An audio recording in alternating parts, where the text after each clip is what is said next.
transmitting the weather observations. And this was in 1870. By 1890, it became the U.S. Weather Bureau showed up, and the civilians really started to take over the weather observations at that time. This service was transferred to the U.S. Department of Agriculture, and there wasn't a lot of military development at this time. The Signal Corps had given up most of the responsibility to the new and blossoming U.S. Weather Bureau. Then it was after World War I, of course, with the birth of aviation in 1903, changed the landscape tremendously. And then with World War I, aviation assets being used in a military conflict, the War Department discovered by the end of the war, more than 95% of the requests for meteorological support was for aviation purposes. And so in 1937, they recognized that the Air Corps had a huge interest in getting quality weather support. So they transferred all functionality of the forecasting, the observing of weather from the Signal Corps into the new Army Air Corps.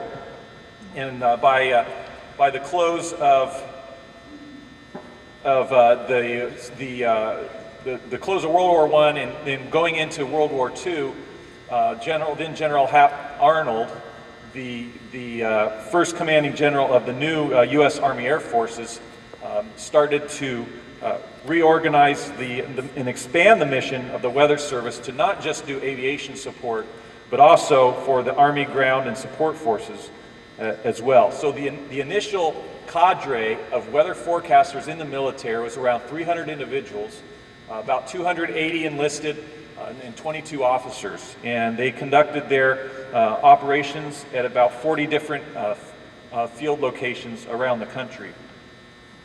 So that's that's the very start. July 1st, 1937, that's considered the birthday.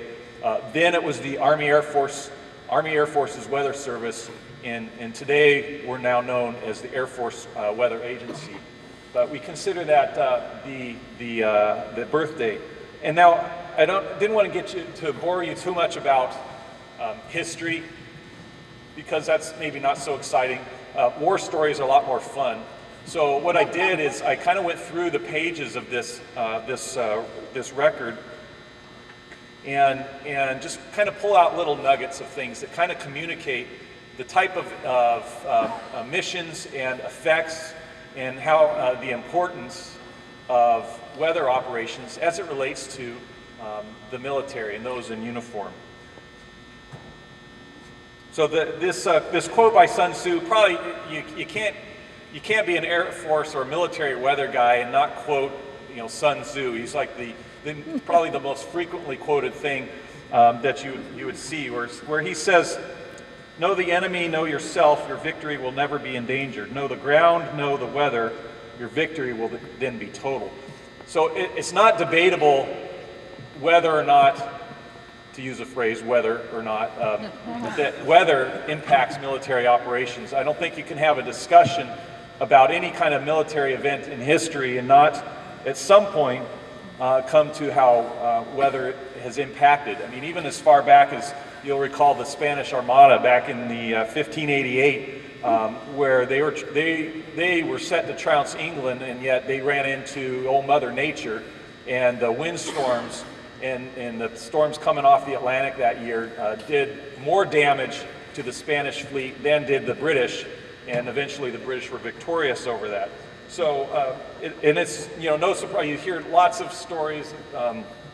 You've got Overlord invasion, and D-Day was hugely impacted by the weather and the forecasting challenges that it presented there. So some of the stories I'll bring are the small ones, just the little stories behind the scenes, but interesting nonetheless.